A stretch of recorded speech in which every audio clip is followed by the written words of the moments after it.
तो हम लोग पुत्र वियोग कविता के परिचय पार्ट 1 वीडियो में बता दिए थे। आज हम मुख्य रूप से कविता जो सुभद्रा कुमारी चौहान द्वारा जो पुत्र वियोग कविता लिखा गया है उसके बारे में आज हम चर्चा करेंगे। और इसका जो परिचय था उसको पार्ट 1 में बता दिया गया था, तो आप लोग इसको बढ़िया से समझिए कि क्या है पुत्र वियोग कविता, क्यों लिखा गया पुत्र वियोग, आखिर इस कविता का नाम पुत्र वियोग क्यों पड़ा।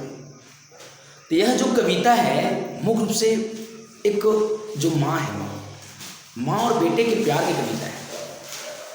जब एक माँ जो होती है अपने बेटे की असमय मृत्यु, मतलब बेटा जन्म लिया उस दिन के हुआ, उसके बाद 1 2 साल 4 साल 5 साल, उसके बाद उसके जब बेटा की मृत्यु असमय मृत्यु हो जाता है, तो माँ का जो आत्मा होता है जिस तरह से तड़पता है उसके बारे में इसमें चर्चा किया गया है। इसलिए इसको शोक कविता कहा जाता है कि पुत्र वियोग जो कविता है कैसा कविता है, शोक कविता है। मतलब एक दुख, मैंने माँ के दुख को बताया गया कि बेटा के लिए माँ, मतलब माँ को क्या क्या करना पड़ता है, बेटा के लिए माँ क्या करती है, और जब उस बेटा का असमय मृत्यु हो जाता है तो माँ के जीवन पर क्या प्रभाव पड़ता है, इसी चीज़ को कविता में बताया गया।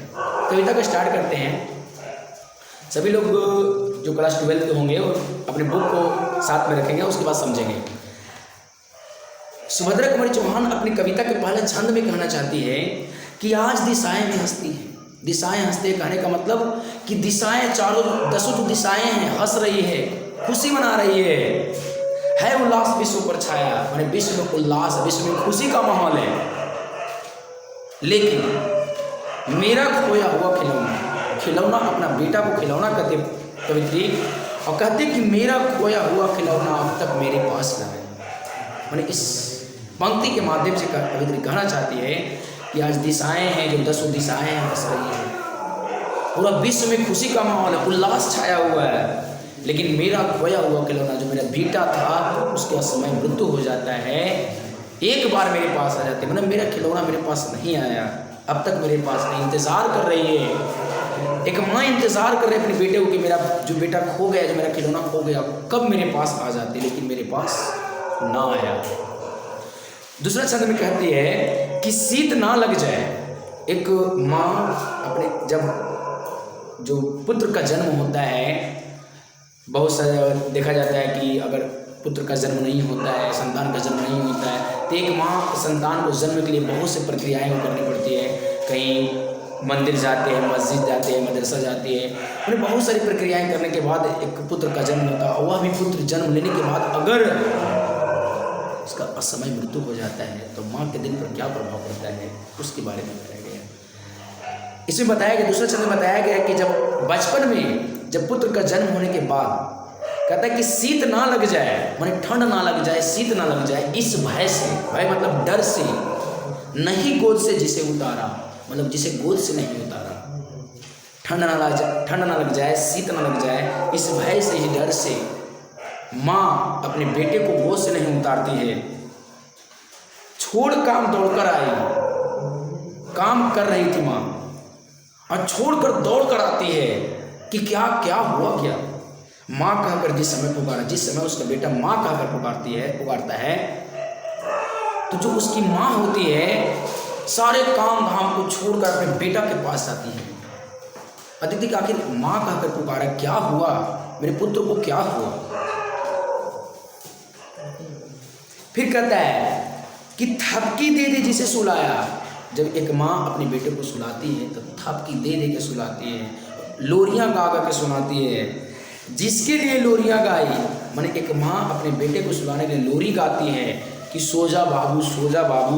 मैंने बहुत तरह के जो एक देहाती जो मतलब कहने का मतलब जो गीत होता है, लोरी होता है, सुनाकर अपने बच्चों को सुलाने का कार्य करती है।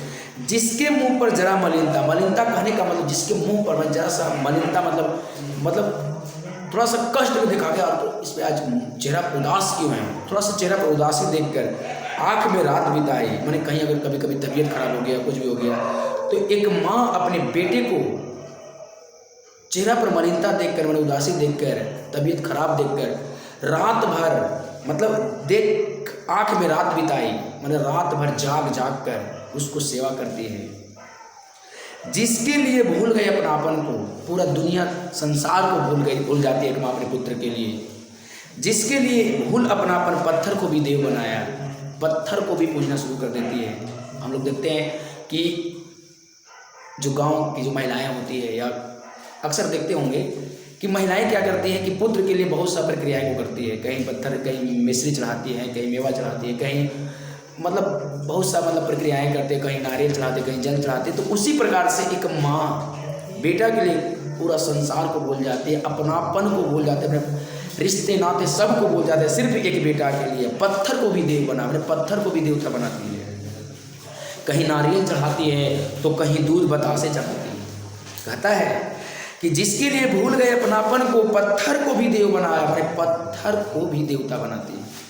कहीं नारियल चढ़ाती है, कहीं दूध बतासे, और कहीं चढ़ाकर शीश नवाया। कहीं नारियल चढ़ाते, कहीं दूध बतासे, और वहाँ शीश नवाता है। मतलब वो कहने का मतलब शीश झुकाता है, अपना माथा पटकती है माँ कि नहीं, जो मेरा पुत्र है, मेरा पुत्र सुरक्षित रहे। और जब पुत्र जन्म नहीं हो तो पुत्र को, मैंने पुत्र जन्म देने के लिए, संतान को जन्म देने के लिए माँ पत्थर को पूजती है, पत्थर में माथा पटकता है। जब पुत्र का जन्म हो जाता है तब पुत्र को कुछ ना हो, इसके लिए भी माँ बहुत सा प्रक्रियाएं को करती है। फिर भी इतना करने के बाद भी ये जो विकल प्राण होता है तड़प जाता है। एक माँ के लिए इतना, कहने का मतलब एक माँ का जो दिल होता है पुत्र के लिए इतना ज़्यादा तड़पता है कि क्या ही बताएं। फिर भी कुछ ना कोई कर सका, कोई कुछ नहीं कर सकता है। कहा जाता है कि होनी को कौन टाल सकता है। होनी जिस समय होना रहता है वो हो ही जाता है। तो कहता है कि फिर भी कोई कुछ ना कर सका, छीन ही गया खिलौना मेरा, मैंने उसका जो खिलौना था। इतना करने के बाद, भगवान से प्रार्थना करने के बाद, पूजा करने के बाद, पत्थर को देवता बनाने के बाद, मिश्री नारियल दूध, कोई किसी काम का नहीं रहा। छीन ही गया खिलौना मेरा, मैंने उसका खिलौना जो होता है छीन जाता है। मैं असहाय भी बस बैठी रही। आओ, वह जो उसकी माँ है माथा पर हाथ धर के आराम से बैठी। अब हम क्या करें? असहाय, मतलब उसको कोई सहायता करने वाला नहीं है। असहाय भी बस बैठी हुई है, ताक रही है, सोच रही कि मेरा बेटा कहाँ। सोच, एक माँ का जो दिल होता है, माँ से ज़्यादा कोई नहीं जान सकता है। फिर भी, और कहते हैं कि मैं असहाय भी बस बैठी ही रही। उठ गया छौना मेरा। छौना का मतलब होता है जैसे किसी भी छोटा बच्चा होता है, हिरन का बच्चा, बकरी का बच्चा जो होता है, छोटा छोटा बच्चा होता है, या मतलब अपना ही बच्चा को छौना कह रही है कि उठ ही गया छौना मेरा। मैंने मेरा छौना नहीं रहा, इस धरती पर मेरा बेटा नहीं रहा। अब हम क्या करें? तो असहाय हो गए हैं, हमें कोई सहायता करने वाला नहीं है। अगला पंक्ति में कवित्री कहना चाहते हैं कि तड़प रहे हैं विकल प्राण, ये जो मेरा प्राण है तड़प रहा है, आया कि अब मेरा क्या होगा। मुझको पल भर की शांति नहीं, एकदम बेचैन है मां, शांति नहीं है। उसके दिल में, उसके दिल पर ऐसा लग रहा है जैसे बहुत बड़ा पहाड़ टूट रहा है। ये मां से ज्यादा कोई नहीं जान सकता है। मुझको पल भर की शांति नहीं है। मैंने कहने का तात्पर्य हो गया कि उस माँ को शांति नहीं है जब बेटा उसका मर जाता है, उसके बेटा का मृत्यु हो जाता है। वह खोया धन मैं पा ना सकूंगी। उसको पता है कि मैं वह जो मेरा बेटा जो खो गया है, हम उसको पा ना सकूंगी। इसमें कुछ भी भ्रांति नहीं, इसमें कोई शक नहीं है कि हम उसको पा नहीं सकेंगे, हमको पता है। लेकिन फिर भी मन है जो नहीं मानता है, फिर भी रोता ही रहता है, नहीं मानता है मन मेरा। जो मेरा मन है वह रोता रहता है, नहीं मानता है कि अब क्या करें। उसको पता है, कवित्री को, उसकी माँ को पता है कि नहीं, जो मेरा बेटा चला गया वो नहीं आएगा। लेकिन फिर भी ऐसा लगता है कि पल भर उसको पा जाती। उसका मन नहीं मानता, उसका मन रो रहा है, फिर भी रोता ही रहता है, नहीं मानता है मन मेरा। मन, उसका जो मन है, उसका जो दिल है, नहीं मानता कि अब हम क्या करें। बड़ा जटिल नीरस लगता है, नीरस, निराशा, एकदम उदासी, ऐसा लगता है बहुत बड़ा कोई, मतलब बहुत ज़्यादा संकट। एक माँ के लिए सबसे बड़ी संकट उसका असमय उसके बेटा का मृत्यु हो जाना। और इससे एक माँ अपने बेटे के लिए सब कुछ सह सकती है, लेकिन जब उसका जिसके लिए सह सकते वही नहीं रहा तो क्या हो। बड़ा जटिल नीरस लगता है, निराशा लगता है, सूना सूना जीवन मेरा। उसका जीवन में लगता है कि जैसे कोई था अब वह मेरे पास नहीं है। उसका जीवन ना तो उसको खाना सही लग रहा है, ना तो पीना सही लग रहा है, मतलब उसको कुछ नहीं, मतलब कहने का मतलब कुछ नहीं सुहा रहा है, कुछ अच्छा नहीं लग रहा है, सब कुछ बेकार लग रहा है।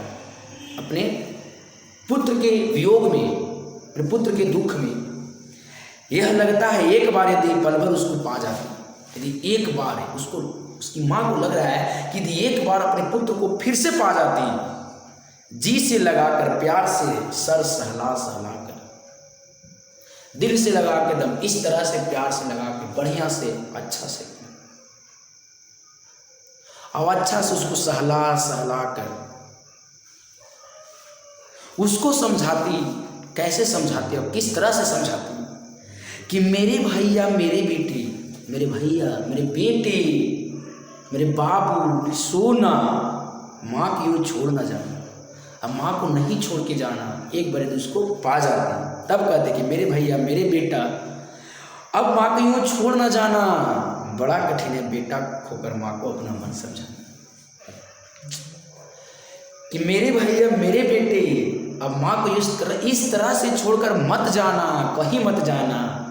बड़ा कठिन है, बड़ा कठिन है बेटा खोकर माँ को अपना जो मन होता है, मन जो आत्मा होता है, जो दिल होता है, उसको समझाना, कि किसी से नहीं समझ सकता है यदि पल भर उसको पा जाती। कहता है भाई बहन भूल सकते हैं, एक पुत्र को उसका भाई बोल सकता है, उसका बहन बोल सकता है, पिता ही भले तुम्हें बोला, मेरे पिताजी भी बोल सकता है, लेकिन माँ, लेकिन जो माँ होती है दिन रात की साथी होती है, मैंने दिन रात साथ में, मतलब 9 महीने, मतलब कहने का मतलब कि गर्भधारण से लेकर 9 माह तक जिस तरह से अपने गर्भ में अपने पुत्र को, अपने संतान को संभाल कर रखती है, हर एक उसके लिए हर एक परहेज को करते, हर एक चीज़ों को मतलब मानने के लिए तैयार हो जाती है। जादू टोना टोटका, माने अनेक तरह के अंधविश्वास को भी मान लेती है सिर्फ अपने पुत्र के लिए। तो वही कहता है कि भाई बहन भले भूल सकते हैं, पिता भले ही तुम्हें भुलावे, उसके पिताजी भी भुला सकते हैं, लेकिन दिन रात की साथी माँ, दिन रात जो माँ साथ रह रही है, कैसे अपना मन समझावे, अपना मन को कैसे समझावे, अपना मन को किस तरह समझावे, बड़ा कठिन है, बड़ा कठिन है। इस तरह से हम लोग एक पुत्र होने के नाते हम लोग का फर्ज होता है कि माँ जिस तरह से अपने बेटे को प्यार दुलार से समझाती है, बेटा के लिए माँ बहुत सारा कार्य करते, तो पुत्र को भी यह फर्ज बनता है कि माँ के लिए कम से कम वृद्धावस्था में, माँ बाप का कर्ज जो होता है वो जिंदगी भर कोई नहीं चुका सकता, लेकिन आप इतना आप जरूर कीजिए कि माँ और पिताजी से इतना ज़्यादा मोहब्बत कीजिए, इतना ज़्यादा मोहब्बत कीजिए कि आपको, आपके पिता, आपके माता जी को लगे, आपकी माँ को लगे नहीं, जो मेरा बेटा, जो पुत्र पैदा किए, कुछ लायक पैदा किए। तो चलिए आज इस कविता समाप्त हो, बहुत अच्छा ही कविता था। तो आप लोग वीडियो को ज़्यादा से ज़्यादा शेयर करें, लाइक करें और चैनल को सब्सक्राइब करें। जो लोग नए जुड़े हैं उन चैनल को जरूर सब्सक्राइब करें और जितना से जितना हो सके वीडियो को आप शेयर करें। तो थैंक्स फॉर वॉचिंग वीडियो, बहुत बहुत धन्यवाद।